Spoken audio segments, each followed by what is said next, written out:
তো ঠিক আছে, সবাইকে একটা সুন্দর সকাল উপহার দেওয়ার চেষ্টা করেছি। জানি না সুন্দর সকাল উপহার দিতে পেরেছি কিনা। এই মুহূর্তে সুন্দর সকালটা খুবই ভালো লাগতেছে। এখন হচ্ছে সকাল 7টা 38 মিনিট। তো আমি উঠছি হচ্ছে আপনার মেবি 6টা বাজে। 6টা বাজে উঠে আমি আপনাদের হচ্ছে ভাইয়া যখন গাড়িতে চলে যায়, আমি উজু করে নামাজ পড়লাম। হ্যাঁ, নামাজ শেষ করে হচ্ছে কোরআন তেলাওয়াত করলাম। এরপর অনেকক্ষণ একটু ঘরে বসলাম। বইসা হচ্ছে হঠাৎ বাইরের দিকে যখন বাচ্চারা সবাই ঘুমাইতেছে, আমার বড় ছেলে, ছোট ছেলে, মেয়ে, সবাই ডাকাডাকি করতেছে, কেউ উঠতেছে না, কারণ এদের ঘুম বেশি ভারী অবস্থায় ঘুম। হ্যাঁ, তো যাক, আমারও ঘুম ভার, ওরা আসলে ঘুমটা পাইছে, আমার ঘুম বেশি ভারী। আপনাদের ভাইয়ার ঘুম অনেক হালকা, সে যত লেটে ঘুমাক না কেন, সে 5টা 6টায় তার ঘুম ভেঙে যায়। তো যাক, সেটা হচ্ছে মানে বাচ্চারা এক একজনের ধরন পায়। হয়তো কোনো সময় বাবার, কোনো সময় মায়ের, বা কোনো সময় ফ্যামিলির আত্মীয় স্বজন অন্যদের চালচলন কিছুটা হলেও পাই, বা চেহারা পাই, হাসি পাই, দাঁত পাই, এসা তেসা। তো যাক, যে সকালটা নিয়ে বলতেছি, দেখো সকালটা আমি তোমাদেরকে দেখাই। সকালটা দেখো, এখন হচ্ছে এই যে সূর্য উঠছে, যে সূর্যের যে রোদটা, হ্যাঁ, আর এই যে গাছপালা, সবুজ সবুজ যে গাছপালাগুলো, আমি তোমাদেরকে দেখাই।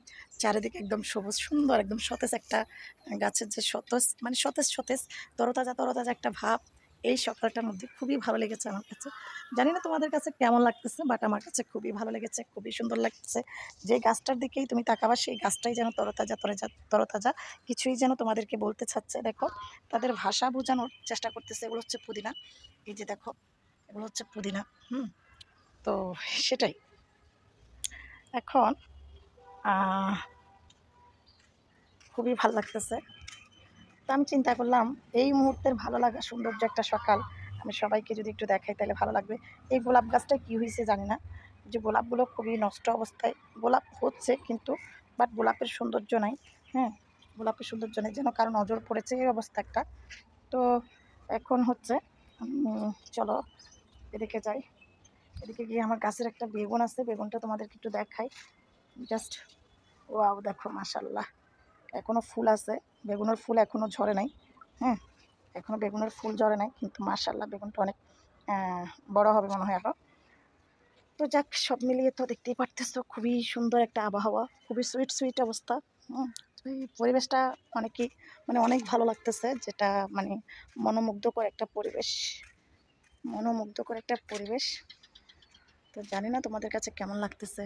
এই যে গাছগাছালির যে বিভিন্ন কালারের যে পাতা, এটা হচ্ছে মেহেদি পাতা, এটা হচ্ছে পেঁপে চারা, আমার প্রায় 3টা পেঁপে চারা আছে। তো এই আর কি, তোমাদের কেমন লাগছে বারবার কমেন্টে বলবা। এই সকালটা, এই আবহাওয়া, সময়টুকু, বা এই যে প্রাকৃতিক দৃশ্য, সকালের এই যে কাক ডাকা, পাখি ডাকা, সব মিলিয়ে কেমন লাগতেছে জানি না। এদিকে একটা প্রজাপতি দেখো খুবই সুন্দর করে উঠতেছে, সাদা কালারের একটা প্রজাপতি। জানি না ভিডিওতে তোমরা দেখতে পারতেছো কিনা। হ্যাঁ, আমি কিন্তু প্রায় প্রজাপতির পিছনে পিছনে অনেক ছোটাছুটি করলাম, কিন্তু ক্যামেরাতে তোমাদেরকে ক্যামেরাবন্দি করে দেখাতে পারতেছি কিনা জানি না। এগুলো হচ্ছে আমরা এই শাকগুলোকে বলি খুদ্দামারির শাক। তো এইদিকে হচ্ছে আরও আছে, দেখো এই যে এগুলো হচ্ছে খুদ্দামারির শাক। তো এগুলা হচ্ছে আরও আছে, দেখো এগুলাকে বলি ইলাচি শাক। হ্যাঁ, এগুলাকে বলি, না ইলাচি শাক না, আইসা শাক, এগুলাকে আমরা চট্টগ্রামের ভাষায় আইসা শাক বলি। তো এরকম শাক কিন্তু প্রচুর, আইসা শাক বেশি হয়েছে। হ্যাঁ, আইসা শাক কিন্তু প্রচুর আইসা শাক হয়েছে, দেখো।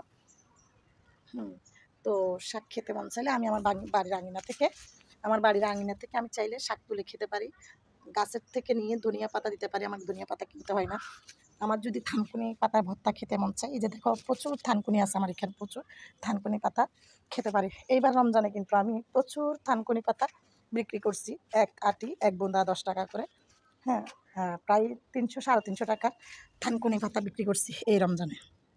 আর আমার এখানে তো পরিষ্কার পরিচ্ছন্ন, কোনো ময়লা নাই বা কোনো কিছু আমি বাইরে ফেলি না, কোনো নাপাক জাতীয় কোনো কিছুই নেই, মানে খুবই পরিষ্কার পরিচ্ছন্ন। তো আমরা অনেক সময় বাজার থেকে যে থানকুনি পাতা। তো ঠিক আছে, সবাইকে একটা সুন্দর সকাল উপহার দেওয়ার চেষ্টা করেছি। জানি না সুন্দর সকাল উপহার দিতে পেরেছি কিনা। তো আমার পেজ থেকে দেখলে পেজটা ফলো করবেন, যারা ফলো করেন নাই। ইউটিউব চ্যানেল থেকে দেখলে ইউটিউব চ্যানেলটা সাবস্ক্রাইব করবেন, যারা সাবস্ক্রাইব করেন নাই। আর আমি প্রতিদিন হচ্ছে আমার এই পেজে আর ইউটিউবে একই ব্লগ দিই।